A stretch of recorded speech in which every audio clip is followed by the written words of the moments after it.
Hello everyone, welcome back to my channel. आज की video का टॉपिक आपको वीडियो के नाम से ही पता लग गया होगा। आज जो हम डिस्कस करेंगे, हम फियोल के 14 प्रिंसिपल्स ऑफ मैनेजमेंट डिस्कस करेंगे, जो कि सारे के सारे प्रिंसिपल्स फियोल ने बनाए हैं to be followed and applied in all the organisations. This topic is very very important from examination point of view, क्योंकि इस टॉपिक से आपके एग्जाम में 101% है। 2 से 3 केस स्टडीज, 2 से 3 क्वेश्चन जरूर आते हैं, जिसमें 1 या 2 केस स्टडीज होती हैं और एमसीक्यू क्वेश्चंस भी आते हैं। इस चैप्टर के ओवर होने के बाद I will also make an video related to the case studies कि हमें केस स्टडीज को क्रैक कैसे करना होता है, बिकॉज इसके बाद हमारे 2 चैप्टर खत्म हो जाएंगे। तो अब हमें केस स्टडीज क्रैक करना भी सीखना पड़ेगा, which is beneficial for our further chapters. तो अब भी हम स्टार्ट करते हैं फियोल के 14 प्रिंसिपल्स ऑफ मैनेजमेंट। मैंने इनकी सिर्फ अभी, जैसा कि आप देख रहे हैं, मैंने अभी सिर्फ इनकी हेडिंग लिखी है। Verbally I will explain each and every principle with their positive effect, with their negative effect and with also with the introduction. Verbally मैं सब कुछ आपको एक्सप्लेन करूंगी और ऐसे ही हम 14 प्रिंसिपल्स को हम कवर करेंगे। तो our first principle of management is division of work. Division of work मतलब हम काम को क्या कर रहे हैं, डिवाइड कर रहे हैं। काम क्या है, सपोज मेरा ये एक काम है, मैंने उसको क्या किया, मैंने अपनी ऑर्गेनाइजेशन में डिवाइड कर दिया उस काम को। तो मैं काम को क्यों डिवाइड करूंगी, कैसे डिवाइड करूंगी, ये मैनेजर का बड़ा इंपॉर्टेंट डिसीजन होता है और ये डिसीजन हमारी ऑर्गेनाइजेशन में मैनेजर लेता है। तो हमें क्या करना है, हमें काम को डिवाइड करना है according to the specialisation. Suppose एक पर्सन ने एचआर का काम किया हुआ है, जिसको हम ह्यूमन रिसोर्स बोलते हैं, तो उसको हम जो भी ड्यूटी देंगे, उसको हम जो भी काम देंगे, वो हम एचआर डिपार्टमेंट से रिलेटेड देंगे। मार्केटिंग वालों को मार्केटिंग से रिलेटेड देंगे।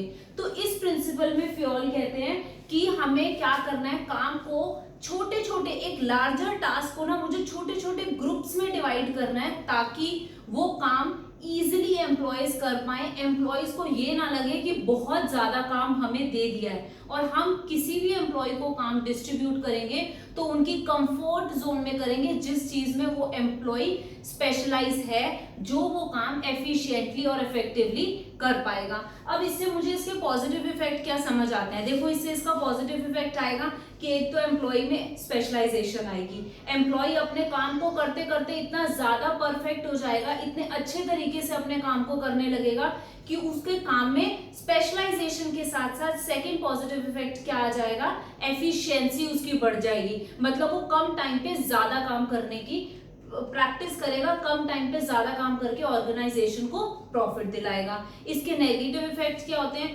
कभी कभी क्या होता है, हम काम को डिवाइड कर देते हैं, इसकी वजह से काम को कंप्लीट करने में टाइम ज्यादा लग जाता है, डिले हो जाता है। कभी कभी मैनेजर सही से डिसाइड नहीं कर पाता उसको कौन से काम को किस तरीके से डिवाइड करना है। तो मैनेजर कभी कभी डिविजन सही नहीं कर पाता, जिसकी वजह से मेरा ऑर्गेनाइजेशन का गोल अचीव नहीं हो पाता। तो ये हमारा था डिविजन ऑफ वर्क, उसका इंट्रोडक्शन, उसके पॉजिटिव इफेक्ट, उसके negative effect. Next principle is authority and responsibility. Authority का मतलब क्या होता है, अथॉरिटी का मतलब होता है power to take decisions. Authority का मतलब है कि मैं किसी एम्प्लॉय को पावर दे रही हूं, अथॉरिटी दे रही हूं, उसको मैं राइट्स दे रही हूं कि आप मेरी ऑर्गेनाइजेशन में डिसीजन ले सकते हो। मतलब डिसीजन मेकिंग आपके हाथों में हम दे रहे हैं। जब मैंने किसी को अथॉरिटी दी है, मैं किसी को राइट दे रही हूं, तो मुझे अथॉरिटी के साथ साथ उसको क्या देनी पड़ेगी, रिस्पॉन्सिबिलिटी देनी पड़ेगी। रिस्पॉन्सिबिलिटी का मतलब होता है obligation to complete a job on time. मैंने उसको अथॉरिटी तो दे दी कि आपको मैं पावर दे रही हूं, आप डिसीजन मेकिंग कर लेना, लेकिन सामने वाले बाकी सारे एम्प्लॉयज क्या कहेंगे, आपने हमें तो अथॉरिटी नहीं दी, आपने उसी को क्यों दी। क्योंकि हम उसको सिर्फ अथॉरिटी नहीं दे रहे हैं, हम अथॉरिटी के साथ साथ हम उसको रिस्पॉन्सिबिलिटी भी दे रहे हैं कि अगर आपके पास पावर है डिसीजन मेकिंग की तो आपके पास एक ऑब्लिगेशन आती है, आपके दिमाग पे ड्यूटी आती है कि आपको ये टास्क को इस टाइम पे कंप्लीट करके देना है। रिस्पॉन्सिबिलिटी अगर आप कंप्लीट नहीं कर पाओगे तो that means only you are the one who is accountable to the manager that what is the reason behind that why you are not able to complete this specific job on time. तो यार responsibility मैं दे रही हूँ, जो चीज मैंने assign करी है उस जॉब को टाइम पे कंप्लीट करने के लिए। अब इसके पॉजिटिव नेगेटिव क्या होते हैं, देखो जिसको मैं जितनी अथॉरिटी देती हूँ ना उसको उतने लेवल पे ही मुझे रिस्पॉन्सिबिलिटी देनी होती है। सपोज मैंने किसी को अथॉरिटी ज्यादा दे दी, यहाँ मेरी अथॉरिटी ज्यादा है लेकिन मैंने उसको कहा कि ठीक है देखो जो काम करना है कर, तो वो पर्सन क्या करेगा, अथॉरिटी का मिसयूज करेगा। तो अथॉरिटी कभी भी मुझे ज्यादा नहीं देनी चाहिए क्योंकि उससे मिसयूज ऑफ अथॉरिटी होता है। ये नेगेटिव इफेक्ट में एक पॉइंट आया।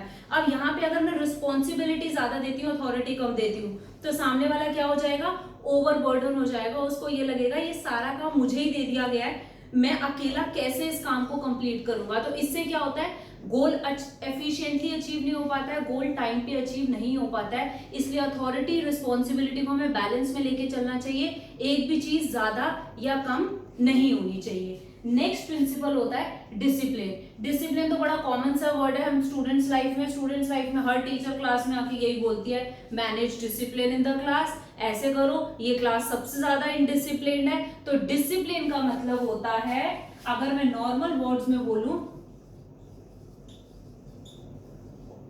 Code of conduct. मैं कहां पे जा रही हूं, मुझे किस तरीके से बिहेव करना है, किस तरीके से मुझे वहां पे रहना है, वो क्या बात होती है, डिसिप्लिन। जैसे हम अपने घर में रहते हैं वैसे हम किसी और के यहाँ पे जाके नहीं रहते हैं। हमारा मंदिर में जाने का तरीका अलग है, अगर हम टेंपल विजिट पे जा रहे हैं, हमारा स्कूल में रहने का तरीका अलग है, और जब हम अपने ऑफिस में जाते हैं तो हमारा ऑफिस का जो डिसिप्लिन होता है वो अलग होता है। तो डिसिप्लिन क्या होता है, कोड ऑफ कंडक्ट होता है, एक बिहेवियरल मैनर में ऑर्गेनाइजेशन चलती है, बड़े ही सिस्टमैटिक तरीके से चलती है। जहां डिसिप्लिन इनडिसिप्लिन हुआ वहां ऑर्गेनाइजिंग सारी की सारी ऑर्गेनाइजेशन हमारी हैफर्ड मैनर में हो जाती है, स्मूथ नहीं चलती है। तो डिसिप्लिन का पॉजिटिव इफेक्ट क्या हो गया कि इसकी वजह से ही सिर्फ मेरी ऑर्गेनाइजेशन सिस्टमैटिकली वर्क करती है। अगर मेरा डिसिप्लिन इनडिसिप्लिन में वर्ड कन्वर्ट हो गया दैट मीन्स मेरी ऑर्गेनाइजेशन सही से नहीं चल रही, मेरे एम्प्लॉयज के बीच में क्लैशेस आ गए हैं, मैं अपना गोल अचीव नहीं कर पा रही हूँ। नेक्स्ट है यूनिटी ऑफ कमांड। कमांड का मतलब क्या होगा, कमांड का मतलब होता है कि मुझे क्या मिलना है, ऑर्डर मिलना है। कमांड का मतलब है ऑर्डर, और यूनिटी का मतलब हम सब समझते हैं, जैसे हम कहते हैं यूनिटी इज स्ट्रेंथ, तो यूनिटी का मतलब होता है एक साथ होके। तो ये प्रिंसिपल क्या बोलता है कि हमारा एक एम्प्लॉय जो होता है, जो हमारा एम्प्लॉय को मैं सबऑर्डिनेट भी बोलती हूँ, जो मेरा वन सबऑर्डिनेट है ऑर्गेनाइजेशन में, जो मेरा एक एम्प्लॉय है ना, उसको ऑर्डर जो मिलेंगे ना वो वन सुपीरियर से ही मिलेंगे। सुपीरियर मतलब हो गया मेरा ऑर्गेनाइजेशन का कौन, बॉस। तो एक एम्प्लॉय को ऑर्डर एक ही बॉस से मिलेंगे, ये ना हो एक ही एम्प्लॉय के पीछे दो बॉसेस पड़ जाएं, तू मेरा काम कर, तू मेरा काम कर, वो एम्प्लॉय किसी का भी काम नहीं कर पाएगा। अब इसमें देखो मेरा पॉजिटिव इफेक्ट नेगेटिव इफेक्ट क्या होगा, इससे ये एक तो ये होगा कि अगर एक ही एम्प्लॉय से ऑर्डर मिलेंगे तो काम जल्दी खत्म हो पाएगा। दूसरा इसमें क्या हो सकता है कि काम अगर मेरा जल्दी खत्म होगा तो मुझे प्रॉफिट भी ज्यादा होगा, एफिशिएंटली भी काम करेगी ऑर्गेनाइजेशन, और एम्प्लॉय की भी एफिशिएंसी बढ़ेगी। इसके नेगेटिव इफेक्ट हमें ध्यान से समझने पड़ेंगे। देखो एक सुपीरियर ने इसको काम दिया, दूसरे सुपीरियर ने भी इसको काम दिया, सबऑर्डिनेट आके पहले वाले को क्या कहेगा, नहीं मेरे से तो काम कंप्लीट नहीं हो पाया सर टाइम से। दूसरे वाले के पास जाएगा, उसको कहेगा नहीं सर वो उन सर ने मुझे काम दे रखा था तो मेरा खत्म नहीं हुआ। तो इसको क्या मिल जाएगा, इसको एक्सक्यूजेस के रीजन मिल जाएंगे, इसको ये समझ आ जाएगा कि मैं कैसे एक्सक्यूज दूं।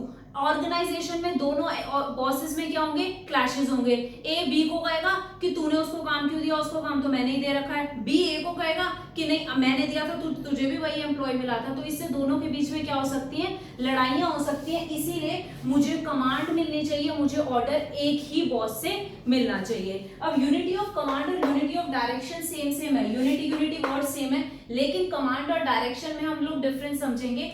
कमांड में तो मुझे ऑर्डर मिल रहा है, कमांड में मुझे ये पता लग रहा है कि मुझे ऑर्डर कौन से वाले सुपीरियर से कौन से वाले सबऑर्डिनेट को मिलना चाहिए, लेकिन डायरेक्शन में क्या होता है कि ये सारे के सारे मेरी ऑर्गेनाइजेशन में एम्प्लॉइज हैं, इनका जो गोल है, इनका जो मेन एम है ना ऑर्गेनाइजेशन में, वो सबका मेन एम क्या होना चाहिए, इस वाले गोल को अचीव करना। जो मेरा ऑर्गेनाइजेशन का गोल है ना, वो ऑर्गेनाइजेशन के गोल को क्या करेंगे, अचीव करेंगे। दैट मीन्स सारे एम्प्लॉइज का जो मेन दिमाग चलना चाहिए, सारे एम्प्लॉइज का जो मेन मोटिव होना चाहिए, उनका मोटिव होना चाहिए एक ही गोल को अचीव करना। ए कह रहा है कि नहीं नहीं मैं तो ऑर्गेनाइजेशन को प्रॉफिट दिलाऊंगा, बी कह रहा है, कहता नहीं मैं प्रॉफिट तो नहीं दिलाऊंगा, मैं ऑर्गेनाइजेशन के सोशल ऑब्जेक्टिव मेंटेन कराऊंगा, मैं ऑर्गेनाइजेशन को ना सोसाइटी की तरफ लेके जाऊंगा।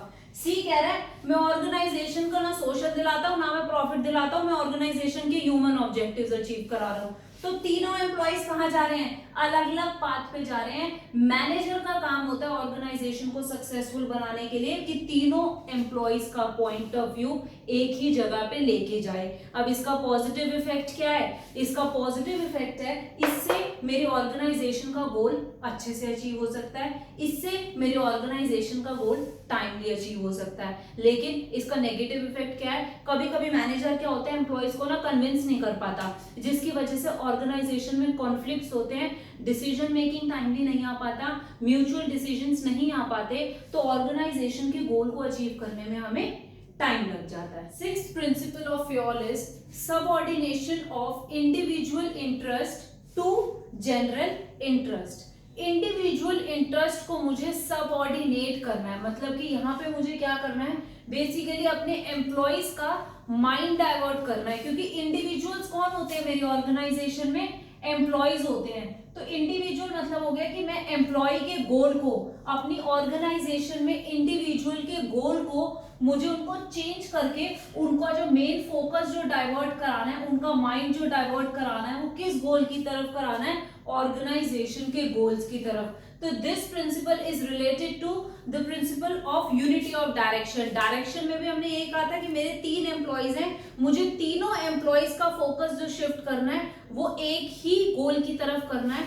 तो यहाँ सबऑर्डिनेशन ऑफ इंडिविजुअल इंटरेस्ट में भी मुझे एम्प्लॉय के पॉइंट ऑफ व्यू को, एम्प्लॉय के गोल को कहना है कि आपका गोल भी इक्वली इंपॉर्टेंट है। मैं एम्प्लॉय को ऐसे नहीं कहूंगी कि नहीं नहीं आपके गोल का कोई रेलेवेंस ही नहीं है, आप अपने गोल्स अचीव ही नहीं कर सकते। हम उसको ये कहेंगे यस आपके इंडिविजुअल गोल्स, आपके personal goals are equally important, but as you are working in an organisation आपको ऑर्गेनाइजेशन के गोल्स की तरफ ज्यादा दिमाग डिवोट करना है, ज्यादा अपना टाइम डिवोट करना है, जिससे ऑर्गेनाइजेशन को प्रॉफिट हो और ऑर्गेनाइजेशन भी आपको इन रिटर्न क्या दे, कुछ बेनिफिट दे। तो इससे क्या होता है, इससे मेरा पॉजिटिव इफेक्ट है कि ऑर्गेनाइजेशन का गोल जल्दी अचीव होगा। लेकिन इसका मेरा नेगेटिव इफेक्ट क्या हो सकता है, इससे एम्प्लॉय को ये लगता है कि ऑर्गेनाइजेशन मेरे गोल्स की तरफ ध्यान नहीं दे रही, ऑर्गेनाइजेशन नहीं चाहती कि मैं अपने पर्सनल गोल्स को अचीव कर पाऊं। तो इसकी वजह से कभी कभी ऑर्गेनाइजेशन में कॉन्फ्लिक्ट्स हो जाते हैं बिटवीन एम्प्लॉइज एंड ऑर्गेनाइजेशन में जो भी उनका सुपीरियर होता है उसके बीच। Seventh principle is remuneration of personnel. Remuneration of personnel मतलब होता है, रेम्यूनरेशन मतलब होता है कि मैं क्या दूंगी अपने एम्प्लॉइज को। ऑब्वियसली मैं अपने ऑर्गेनाइजेशन में कोई भी काम करेगा मैं उसको सैलरी दूंगी, तो यहाँ पे मेरी सैलरी कैसी होनी चाहिए, फेयर होनी चाहिए, एडिक्वेट होनी चाहिए। दैट मीन्स जितना मैं किसी से काम करा रही हूं मुझे उसको उतनी सैलरी पे जरूर करनी है। मेरे को ऐसे नहीं करना मैं किसी से ज्यादा काम करा के उसको मैं कम पैसे दूं, या मैं किसी से कम काम करा के उसको ज्यादा पैसे दूं। मुझे डिस्क्रिमिनेशन नहीं रखना। इससे मेरे पॉजिटिव नेगेटिव दोनों इफेक्ट्स आते हैं। इसमें देखो पॉजिटिव इफेक्ट ये आएगा, अगर मैं फेयर सैलरी दूंगी तो सारे एम्प्लॉइज मोटिवेटेड रहेंगे, सारे एम्प्लॉइज खुश रहेंगे कि हमारी ऑर्गेनाइजेशन बायस्ड नहीं है। लेकिन अगर मैं डिस्क्रिमिनेशन रखती हूँ, मैं अलग अलग सैलरी देती हूँ, इससे एम्प्लॉइज के बीच में डिससैटिस्फैक्शन आता है, एम्प्लॉइज डीमोटिवेटेड रहते हैं, अच्छे से काम नहीं करते हैं, जिसकी वजह से ऑर्गेनाइजेशन के ग्रोथ वहीं का वहीं स्टेबल रह जाता है, ऑर्गेनाइजेशन ज्यादा जल्दी ग्रो नहीं कर पाती। तो मुझे ऑर्गेनाइजेशन में सैलरी हमेशा एडिक्वेट और फेयर देनी चाहिए अपने सारे के सारे एम्प्लॉइज को। Next principle is centralisation and decentralisation. Centralisation, centre से मुझे समझ आ रहा है कि मैं एक चीज को क्या कर रही हूँ, सेंटर में लेके आ रही हूँ, लेकिन सेंटर का ही रिवर्स हो गया डिसेंटर। मतलब मैंने उस चीज को पहले तो कंसंट्रेट किया, इकट्ठा किया, फिर मैंने उसको फैला दिया। तो यहाँ पे centralisation and decentralisation I am talking in the context of authority. मुझे क्या करना है, अथॉरिटी को एक बार सेंट्रलाइज करना है, एक बार डिसेंट्रलाइज करना है। अथॉरिटी का मतलब हमने समझा था अथॉरिटी एंड रिस्पॉन्सिबिलिटी वाले प्रिंसिपल में, अथॉरिटी का मतलब है पावर टू टेक डिसीजंस। यहाँ पे मुझे पावर दी जा रही है। सेंट्रलाइजेशन मतलब क्या करा मैंने, कंसंट्रेट कर दिया, इकट्ठा कर दिया। मैं अथॉरिटी को सिर्फ टॉप लेवल वाले कह रहे हैं अथॉरिटी सिर्फ हमारे पास रही है, हम किसी को डिसीजन मेकिंग पावर नहीं दे रहे। डिसेंट्रलाइजेशन में क्या है, मैंने अथॉरिटी को डिस्ट्रीब्यूट कर दिया। यहां पे मेरे मिडिल लेवल वाले कह रहे हैं कि अथॉरिटी को हम तो इकट्ठा करके नहीं चल रहे, हम तो अपने एम्प्लॉयज को अथॉरिटी देंगे ताकि एम्प्लॉय भी क्या करे, ऑर्गेनाइजेशन में इनिशिएटिव ले सके, अपना पॉइंट ऑफ व्यू हमें बता सके। कभी कभी हमारे दिमाग में वो आइडिया नहीं आता जो आइडिया एम्प्लॉय के दिमाग में आ जाता है। तो यहाँ अथॉरिटी को मुझे क्या करना है, एक साथ रखना है। एक साथ वाला कोई भी एम्प्लॉय कह सकता है, कोई भी लेवल ऑफ मैनेजमेंट कह सकता है कि हम एक साथ रख रहे हैं।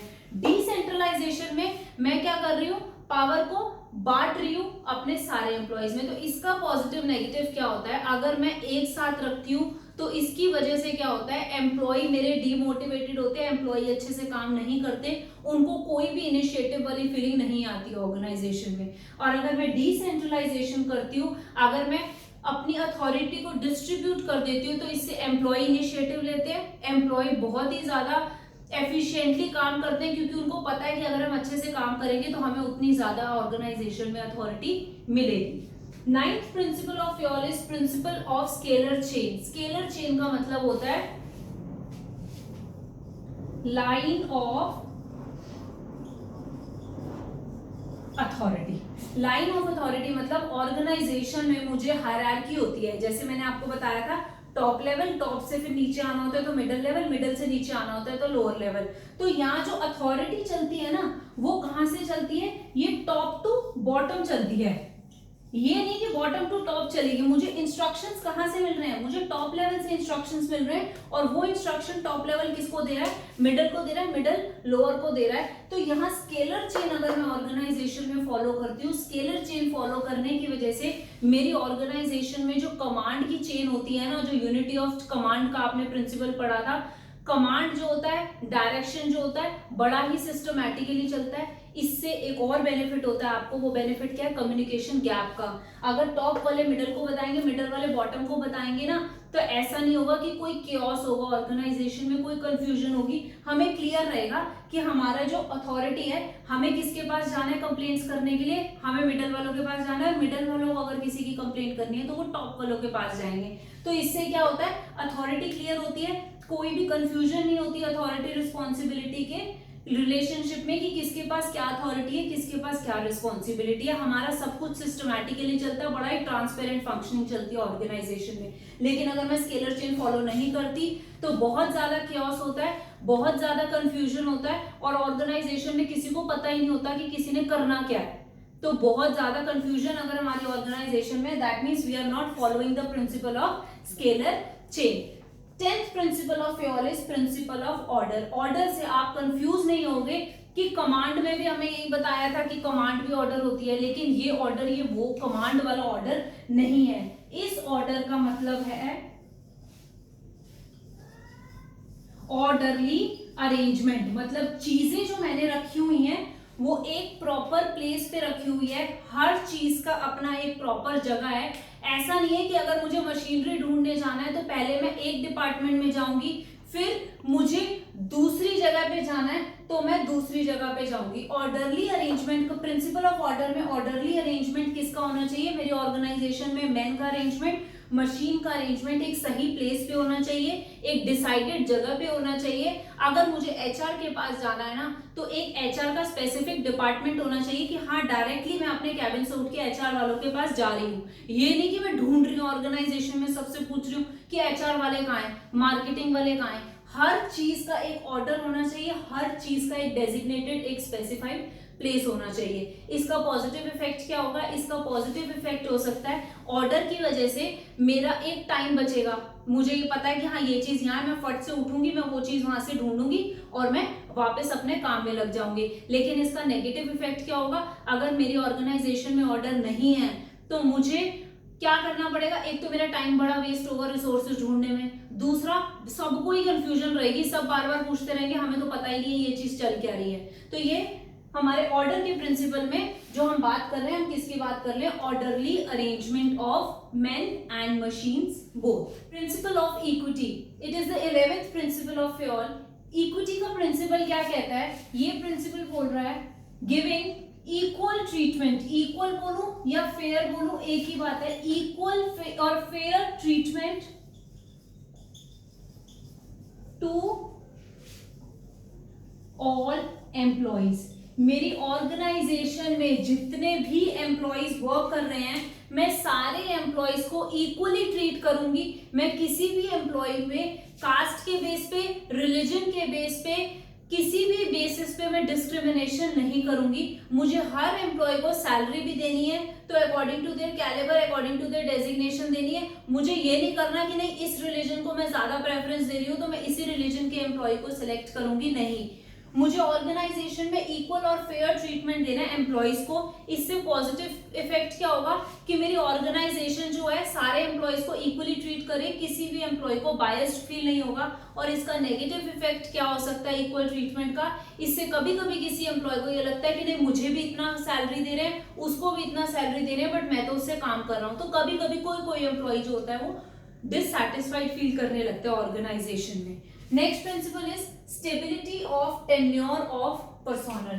टेन्योर मतलब होता है कि ऑर्गेनाइजेशन में किसी भी एम्प्लॉय का, किसी भी पर्सोनल का, पर्सोनल मतलब हो गया मेरा एम्प्लॉय, और स्टेबिलिटी मतलब हो गया कि वो चीज स्टेबल रहनी चाहिए, कंटिन्यूस चलती रहनी चाहिए। Stability of tenure of personnel, कोई भी एम्प्लॉय अगर मेरी ऑर्गेनाइजेशन में काम कर रहा है ना तो उसका ड्यूरेशन जो है ना वो स्टेबल होना चाहिए। आप कभी कभी अगर आपने सुना हो कि किसी ने किसी ऑर्गेनाइजेशन में जॉब करी, 1 महीने के बाद वो छोड़ के आ गए, तो अगर ऐसे होता है ना, इसको हम कहते हैं टर्नओवर ऑफ एम्प्लॉइज, कि एम्प्लॉइज मेरी ऑर्गेनाइजेशन को ज्वाइन करता है, 15 दिन में, 10 दिन में, महीने के अंदर छोड़ के चला जाता है, तो इसको कहते हैं कि मेरी ऑर्गेनाइजेशन में ना स्टेबिलिटी नहीं है, एम्प्लॉइज लंबे टाइम तक के लिए नहीं टिकते हैं, एम्प्लॉय बार बार मेरी ऑर्गेनाइजेशन को छोड़ के चले जाते हैं। तो अगर मेरे एम्प्लॉय में स्टेबिलिटी नहीं है, एम्प्लॉय ज्यादा टाइम तक नहीं टिक रहे, तो फ्योल ने इस प्रिंसिपल में बोला है कि ऑर्गेनाइजेशन को कोशिश करनी चाहिए कि एम्प्लॉय को सैटिस्फाइड रखे, एम्प्लॉय को मोटिवेटेड रखे, ताकि एम्प्लॉय क्या करेगा, एम्प्लॉय सैटिस्फाइड रहेगा, मोटिवेटेड रहेगा, तो वो ऑर्गेनाइजेशन को छोड़ के नहीं जाएगा। अगर एम्प्लॉय बार बार छोड़ के जा रहा है तो इसका नेगेटिव इफेक्ट क्या है? एक तो टर्नओवर बहुत बढ़ गया एम्प्लॉय का, दूसरा मैं क्या कर सकती हूँ, एम्प्लॉय के छोड़ने की वजह से जो मैंने उसके ऊपर ट्रेनिंग पे पैसा लगाया था वो सारा का सारा मेरे ऑर्गेनाइजेशन के रिसोर्सेज वेस्ट हो रहे हैं, जिससे ऑर्गेनाइजेशन को लॉस हो रहा है। और अगर एम्प्लॉय ज्यादा टाइम तक रहता है तो इसके पॉजिटिव इफेक्ट है, और एम्प्लॉय के रहने से एम्प्लॉय मेरी ऑर्गेनाइजेशन के एटमॉस्फेयर से, ऑर्गेनाइजेशन के गोल से यूज्ड टू हो जाता है, वो एफिशिएंट हो जाता है और वो गोल जल्दी जल्दी अचीव करता है। 13th प्रिंसिपल है इनिशिएटिव। इनिशिएटिव का मतलब होता है कि हम खुद ही फर्स्ट स्टेप ले रहे हैं ऑर्गेनाइजेशन में कोई भी काम करने के लिए। और फर्स्ट स्टेप किसकी वजह से ले रहे हैं? सेल्फ मोटिवेशन की वजह से ले रहे हैं। अगर मैं मोटिवेटेड हूं, मैं तभी तो किसी का काम करना पसंद करूंगी, अदरवाइज तो ऑब्वियसली मैं उस पर्सन का काम करूंगी ही नहीं जब मुझे सामने वाला पर्सन अच्छा नहीं लगता। जैसे क्लास में सपोज कोई टीचर आई, किसी टीचर ने बोला बताओ कौन सा बच्चा वहां जाएगा, अगर हमें पता है कि नहीं नहीं ये टीचर अच्छी है, हम इस टीचर को लाइक कर रहे हैं, तो हम क्या करते हैं, हम सब बहुत सारे बच्चे कह देते हैं नहीं मैम हम जाएंगे हम जाएंगे। लेकिन कभी कभी क्या होता है, हम कहते हैं कि नहीं आज तो हमारा मन नहीं है, हम नहीं जा रहे। तो यहाँ पे क्या है, फर्स्ट स्टेप हम कैसे ले रहे हैं, सेल्फ मोटिवेशन के साथ ले रहे हैं। इनिशिएटिव मतलब होता है एम्प्लॉय जो है ना वो अच्छे से खुद ही कहेगा कि हाँ मुझे ऑर्गेनाइजेशन के लिए काम करना है। अब क्यों काम करना है? क्योंकि उसका बॉस उसको इनिशिएटिव दे रहा है, बॉस कह रहा है कि मैं तुझे अथॉरिटी दे रहा हूं, तू डिसीजन ले मेरे बिहाफ पे। जब बॉस उसके अंदर इतना ट्रस्ट रखेगा तो एम्प्लॉय भी अपने बॉस से खुश रहेगा। ये गिव एंड टेक रिलेशनशिप है। दोनों ये कहेंगे कि हाँ अगर तू मेरे ऊपर ट्रस्ट कर रहा है तो ठीक है, मैं भी तेरे लिए काम करूंगा, और अगर सामने वाला पर्सन किसी पे ट्रस्ट कर रहा है तो हम कहेंगे कि हाँ ये गिव एंड टेक रिलेशनशिप है और हम एक दूसरे के लिए काम करना चाहते हैं। तो इनिशिएटिव के पॉजिटिव इफेक्ट क्या होते हैं? एम्प्लॉय मोटिवेटेड रहता है, सेटिस्फाइड रहता है, अच्छे से काम करता है। और लेकिन इसके नेगेटिव इफेक्ट क्या होते हैं? कभी कभी हम अथॉरिटी ज्यादा दे देते हैं, अथॉरिटी ज्यादा की वजह से अथॉरिटी मिसयूज होने लग जाती है और एम्प्लॉय अपने आप को ही बॉस समझने लग जाता है। Last principal of Fayol is spirit D corps. बहुत इंपॉर्टेंट प्रिंसिपल है ये, इसमें क्वेश्चन भी आता है लेकिन ये थोड़ा सा नाम ही अजीब है तो मोस्ट ऑफ द स्टूडेंट्स इसको भूल ही जाते हैं एग्जाम टाइम पे। ये था क्या? इसको अगर मैं सिंपल वर्ड्स में बोलूं ना, इसमें फ्यूल के प्रिंसिपल में ये बोला जा रहा है कि फ्यूल कह रहा है रिप्लेसेस आई विद वी। आई मतलब मैं अकेला, सिंगल पर्सन, और वी मतलब हम सारे। यहां पे क्या बात हो रही है कि हम आई मतलब एज एन इंडिविजुअल हम आई को रिप्लेस करके कहेंगे कि नहीं हम सारे मिलके काम करेंगे। अगर आई को हम वी से रिप्लेस कर देते हैं, इससे मेरी ऑर्गेनाइजेशन में क्या बढ़ेगा? इससे मेरी ऑर्गेनाइजेशन में टीम स्पिरिट बढ़ेगी, मुझे टीम में काम करने की आदत पड़ेगी, इससे मेरी ऑर्गेनाइजेशन में हार्मनी बढ़ेगी। हार्मनी बढ़ेगी तो सारे एम्प्लॉइज के बीच में रिलेशनशिप क्या होगा? हेल्दी होगा।